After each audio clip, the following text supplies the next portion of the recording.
We were playing West Orange Stark and Ronnie Anderson. I don't know if you remember long-winded Ronnie.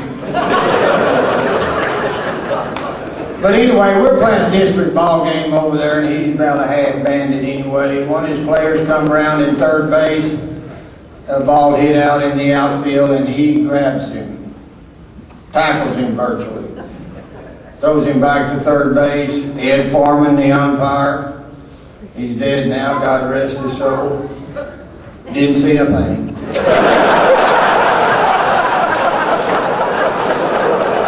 You figure that out. A large umpire have a large child, throw him back toward the base, a large coach I mean, and this umpire doesn't see a thing.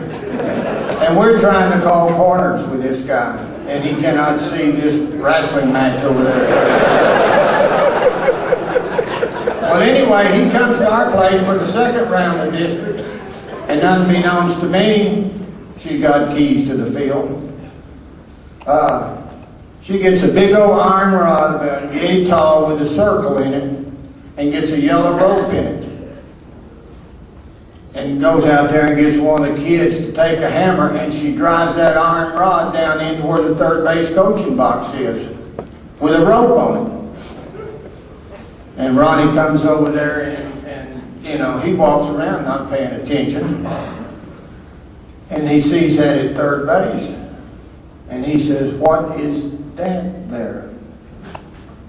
I said, "Well, I've already talked to the umpire, and you're to be tied up anytime that your team is batting." Ronnie knew a lot of words I didn't know.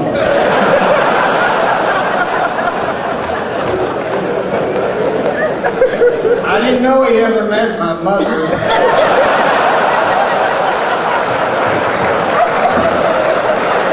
He was a clear guy.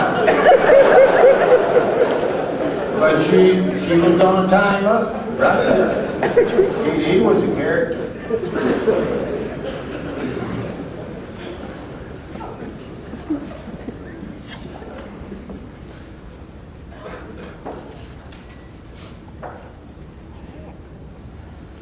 I want to again thank my family for their support, and I believe that you have to be a certain person to do certain things in this world. Nurses, God bless them, are unusual people. Nobody can do that. Leading up to a coach's wife, too, has to be something special. Not everybody can do that. Can be so unselfish as to give up a lot of things that they would like to do.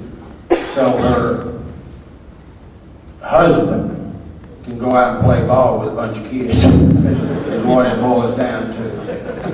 And I think, and my family who missed out, which probably is why they're as good at kids as they are.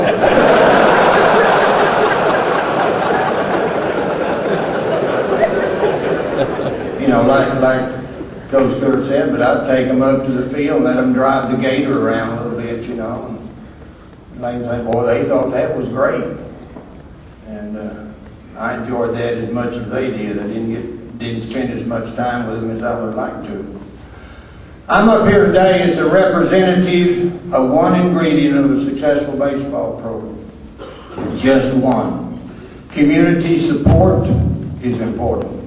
Booster support, we have to have that. Summer fall ball coaches and the organization to supplement the high school program. The support of the school district. The high school coaches who handle the kids. All of these are a part of the people that we work with and we call high school baseball. But without these other things contributing to that, it would be a lot more difficult. And it's a team effort. And I'm a big believer in groups can get a lot done if they'll just get to work and work at it. It's been said that coaches have a great deal of influence on some of their players. I've been influenced by many of the young men I have dealt with in my 42 years of coaching. You know, one of the first years I taught, I had a girl, sweet little girl, in English class. And she had a test, and she did very poorly on it. And she was a high quality person, academically. And I fussed at her and made her cry. And I found out later that during the night before that test, her father came home drunk and started beating her mother again. And they had to leave the house in order to protect themselves.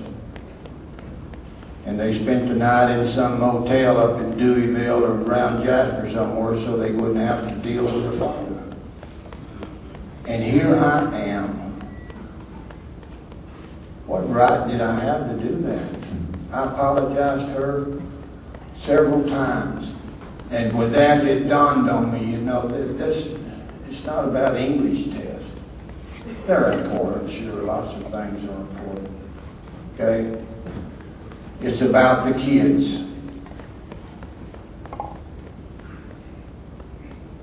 And a lot of these kids I've learned from them. We had a kid when I was coaching football. He had an arm that was withered, and he had a leg he had to drag, and he played football. And he was not a big kid, and he went out there every day to practice. He never got out of a drill. Even if you tried to get him out, he would not get out. Most courageous kid I've ever seen. Most determined kid I've ever seen.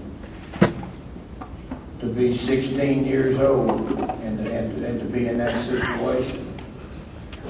I use that with people from time to time about, you think you've got a situation that is unbearable. Let me tell you something. You know, I learned a lot from that particular kid.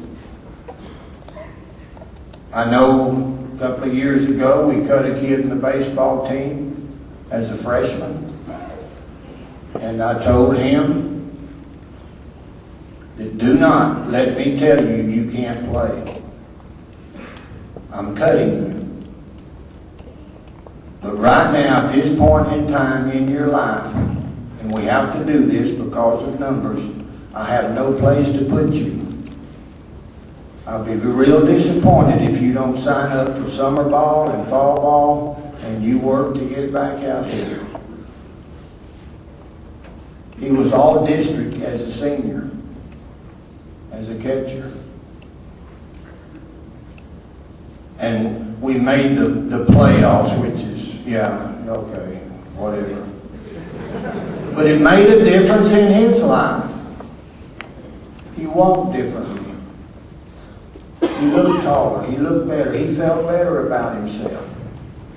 And I always tell the kids, there is no such thing as an expert. They do not exist unless you give them credence by letting them exist. You know, take charge of your situation. Stand up to those who say you can't do it and tell them they're wrong. And that has happened several times. I encourage the kids, you come back out here. You work hard. He may or may not come. But it's been a benefit to our program to have those kids around. Okay? I think that's important. We had a boy whose father died this year the day before practice started, a senior. Just totally out of the blue, heart attack, just like that. Terrible thing. But gosh, the way that team bonded and wrapped around that kid and took him into their heart, and one of the parents of another kid took